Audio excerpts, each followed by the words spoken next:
Hello, everyone. Welcome to the second episode of Inspiring Minds. I am Professor Kriti Srivastava from DJ Sangvi Engineering College, and I welcome all of you to this episode where we have Mr. Akash Shah, who is working as an associate software engineer in JP Morgan Chase.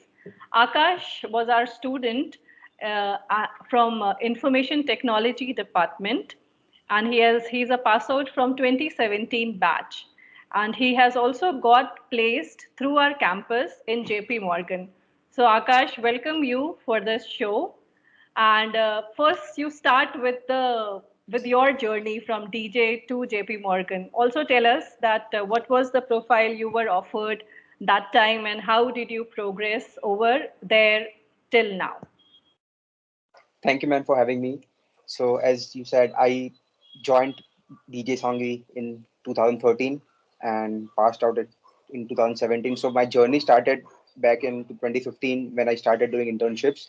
I had done around 4 internships during my time at the college, and it spanned across 2 years maybe.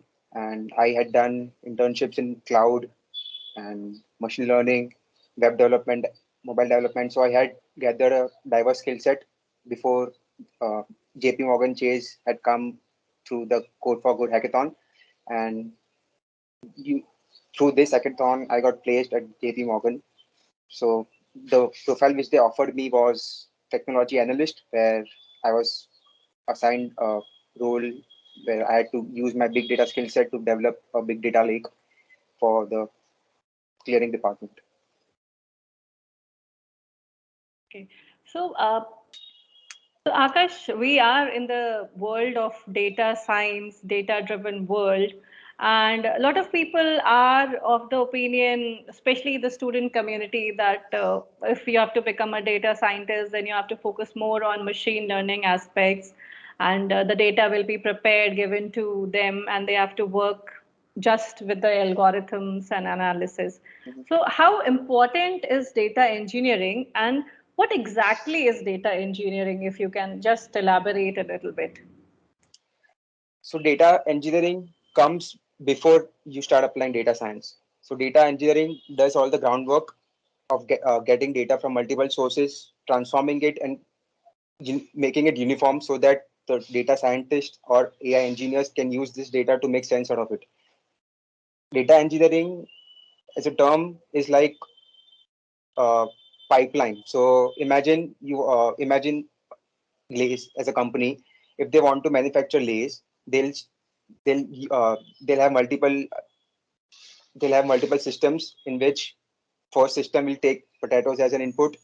It does some cleaning work, and the cleaned potatoes is given to some other machine. It chops it and fries it, and then it gives to the some other machine where all the added ingredients are added, and then it goes for the packaging and all.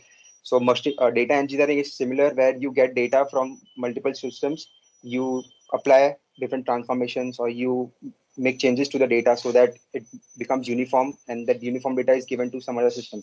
So system by system data is provided, and at the end you get a uniform data, which is used by data scientists and other AI engineers.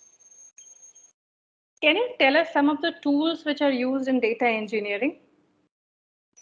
So most of our tools which we use are open sourced. Like the major one which we use is Apache Spark. It is part of Software Foundation. So Apache Spark is a real-time framework where you can process a huge amount of data in real time. The second major component is Apache Kafka. So that is some Apache Kafka is a broker or publish subscribe kind of message system where publishers can publish different amount of data, and then you can introduce parallelism, and consumers can consume data in parallel without affecting the fellow consumers. So Kafka is another system which introduces distributed systems. Then there is Hive, where we can store huge amount of data. It's like a data warehouse in Hadoop ecosystem. Then there is HBase. So HBase is columnar data, and it is highly scalable. You can store terabytes of data without creating any lag or any issues. And then finally we have Apache Solar.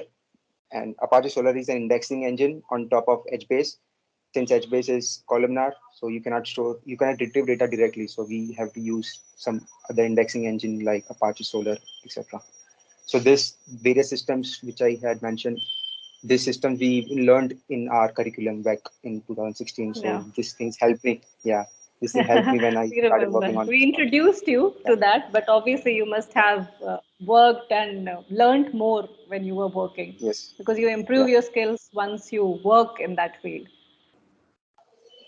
Uh, so, since we are talking about data engineering, so data lake is also a concept which is a part of data engineering. So, can you simplify this term and explain? And also, have you worked?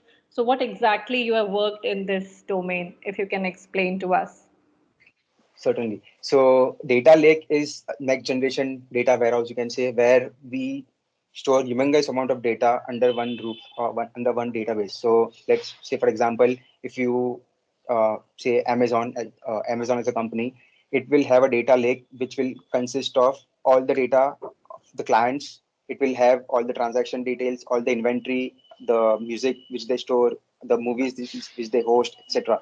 So if you imagine, it spends into terabytes or even petabytes of data. So that volume of data is stored in one single data warehouse, or you can say data lake. So data lake consists of multiple small entities, and the entire entities, when you consider together, it becomes a data lake. Okay. So this is So, one of the project which I'm working right now. So right now we have designed a data lake on our premises, which I mentioned uses Apache softwares. And right now we are trying to migrate our on-prem data lake into AWS data lake. So migrating on-prem to cloud. So that is the next journey which we are in. yeah. Very nice. So, one question comes then. So, if you are working so much in the field of data engineering, uh, do you still have to do some analytics, or data engineering and analytics are done in the industry by different teams, totally different teams? So it depends upon the use case. So I personally got a privilege to work on one of the analytics project.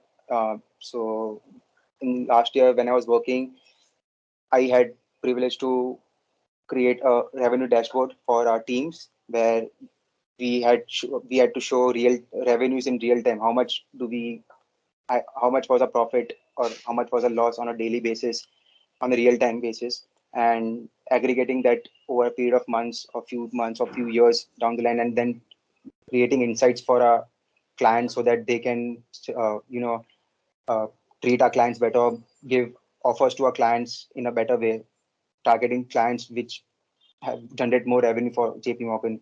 So those insights we had to generate by applying different statistical and machine learning models. And yeah, so that was one of the project which I worked on, was analytics. But uh, generally there are different teams in JP Morgan. So one team does all the work of data engineering, gathering data from multiple sources in different formats, doing all the massaging, transformation, getting into a shape where data analyst or data scientist or AI engineers can start applying their models to get or extract insights from the data. Okay. Also, JP Morgan is a finance based company. So I'm sure you must have handled a lot of time series data. So can you explain that what is the difference with this kind of a data set, and what kind of pre-processing which is different from a regular data set which is required for time series data sets? Yeah. So we certainly get time series data because we deal with one of the things which we work is the clearing of trades, and trades come in real time. So we get volumes of data on a single day, and it is time series data. So pre-processing involves, as I said, converting like 5 to 10 different sources into one particular data format, and then indulging different technologies or different techniques to ensure that we have right quality of data. So we have applied data quality engine over there so that we ensure that we have the data which we consume is in the right format. It has certain set of we have defined certain set of rules which the data has to comply with before it enters into our system. Because if you imagine, if you have a trade and the trade does not have the volume or the number of trades which were executed, or it does not have amount attached to it, then we wouldn't be able to use that particular trade information, because we are missing major information in that. So we have introduced certain technologies to ensure that the quality of data which we have is up to the mark. Okay. Do you need to distribute data also if you gather these kind of data, and especially what kind of tools which are different in this kind of financial data sets? If you can explain a little bit. Right. So we have multiple tools which we use to distribute our data. So one is, as I said, Kafka. Kafka can be Yeah. used to publish and subscribe. So we consume data from Kafka and we publish data to Kafka, so that other systems, if they want to use, they can use our data set and play around with that. The second thing is AMS. It is a third party tool where you can publish and subscribe data in real time, and you can even add filters, like what we do when we subscribe to Twitter API. We specify what kind of data we want to listen to, like hashtags or authors or something like that. So that is something which we even use in our firm. Then we have real-time APIs, so the clients can call any of our data set and get data in real time.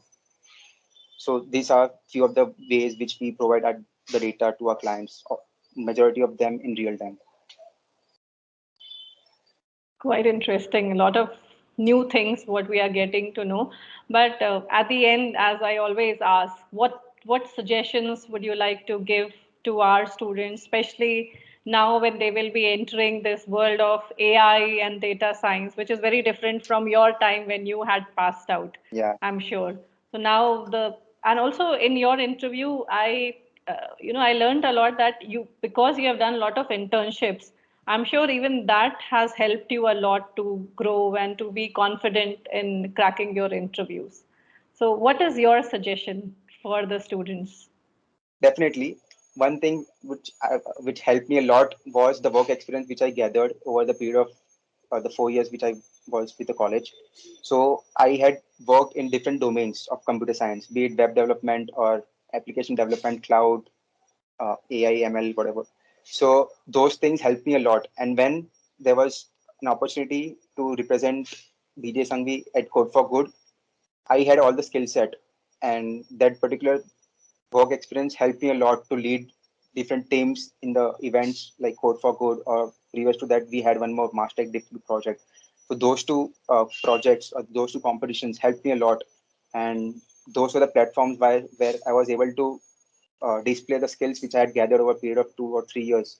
And yeah, so certainly, so one advice I would give is try to learn as much as you can during the 4 years with the college, and gather as much experience as you can. And in the technologies, in diverse technologies, don't be restrained to one particular technology like AI or ML. Learn Yeah, everything, exactly. or so have hands-on experience on everything, so that you never know what you will be getting to work, or where your particular skill set will help you in the future. So the college is the right time to play around, gather all the skill set. Then when you join the firm, it's your time to show the world who you are and what you bring to the table. I'm sure we all agree, and students are going to get benefited, especially they always get hassled about data engineering and what is the difference in data analytics, data engineering. So I wanted you to come to my show to just make it clear that what exactly is data engineering and how important it is. So I'm sure the students are going to take a lot of inputs from this interview. And thank you so much for coming and sparing time for me.